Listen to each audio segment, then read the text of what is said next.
महिलांवर अत्याचार सगळ्या देशामध्ये होत आहे, पण मग आपलाच भारत देश जास्त बदनाम का आहे? काही वर्षांपूर्वी थॉमसन पॉल यांनी एक स्टेटमेंट दिले होते, भारत हा खूप भयानक देश आहे महिलांसाठी, अगदी अफगाणिस्तान आणि सिरिया यांच्यापेक्षाही वाईट. मग काय खरंच आपल्या देशाची स्थिती इतकी वाईट आहे का? कोणी म्हणतं की भारतातल्या मुलांना त्या गोष्टींविषयी जास्त आकर्षण आहे म्हणून, तर कोणी म्हणतं की मुलांवर खोटेही आरोप लावले जातात. नमस्कार, माझं नाव आहे पूनम. आपण आज या व्हिडिओमध्ये महिलांवर अत्याचार का होत आहेत आणि ते कसे टाळता येतील हे बघणार आहोत, तर व्हिडिओ शेवटपर्यंत नक्की पहा. वर्ल्ड बँकच्या डेटाप्रमाणे पूर्ण जगात केवळ 30% महिलांवर अत्याचार होत असतो. जर आपण आपल्या भारतातला सरकारी डेटा पाहिला तर महिला अत्याचाराचे 2022 मध्ये 31,516 केसेस रिपोर्ट केले आहेत, गुन्हे दाखल केले आहेत. महिलांवर अत्याचार का होत असेल? आपल्या समाजव्यवस्थेमुळे तर नाही ना? मी असे कितीतरी कुटुंब बघितले आहे ज्यांच्या घरात स्त्रियांना सन्मान दिला जात नाही, आदर दिला जात नाही. त्यांचे म्हणणे घरीच तर असते, घरातलेच तर काम करते, त्यात काय एवढं, म्हणून बाहेरचा राग संताप त्या स्त्रियांवर काढला जातो. काही घरात तर अजूनही स्त्रियांना मारहाण होते.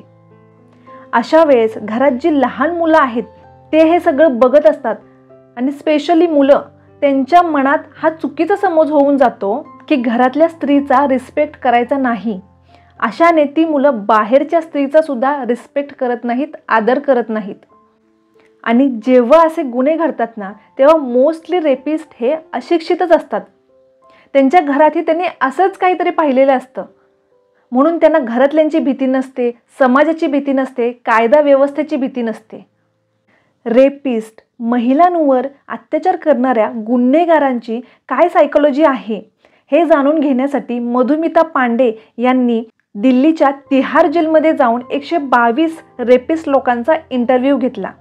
लड़के भी उतना उससे ज़्यादा जिम्मेदार है रेप के लिए, ये लड़के हैं. तेव्हा त्या गुन्हेगारांचे हेच म्हणणे होते की महिलांवर अत्याचार होण्यासाठी, त्यांच्यावर रेप होण्यासाठी त्या स्वतः जबाबदार असतात. त्या विकृत गुन्हेगारांचे हेच म्हणणे होते, मुलींनी बंधनात राहिले पाहिजे, संध्याकाळ 7 नंतर मुली बाहेर दिसल्या नाही पाहिजेत. एखादी मुलगी डोक्याच्या केसापासून ते पायाच्या नखापर्यंत फुल कपड्यांमध्ये असायला हवी. जेव्हा निर्भया केस झाली तेव्हा बऱ्याच लोकांचे हेच म्हणणे होते की त्या मुलीने खूप कमी कपडे घातले होते, एवढ्या रात्रीपर्यंत ती बाहेरच का होती? खरंच का? या सगळ्यामध्ये त्या मुलीची चूक होती का? मग कोलकाता केस, बदलापूर केस याबद्दल काय म्हणणे असेल अशा लोकांचे? कोलकाता केसमध्ये तर ती महिला डॉक्टर स्वतःचं काम करत होती आणि बदलापूरमध्ये तर त्या खूप चिमुकल्या आहेत, बाळ आहेत त्या. यावरून हे सिद्ध होते की अशा केसेसमध्ये मुलींची चूक नाही, मुलींकडे घाणेरड्या नजरेने बघणाऱ्या ते विकृत लोकांची चूक आहे. अशा केसेसमध्ये मुलींकडे बोट दाखवणे, मुलींची चूक आहे असे दाखवणे म्हणजे ते विकृत लोकांना मुलींची छेड काढण्यासाठी, मुलींवर अत्याचार करण्यासाठी प्रवृत्त केल्यासारखे होते. असे अत्याचार थांबवण्यासाठी आपण काय प्रयत्न करू शकतो? पहिली गोष्ट, तुमच्या घरात जर मुलगी असेल तर मुलगी आहे म्हणून घाबरून जायचे कारण नाही, तर ती मुलगी आहे म्हणून जास्तीची काळजी घेण्याची गरज आहे. आता जास्तीची काळजी म्हणजे काय?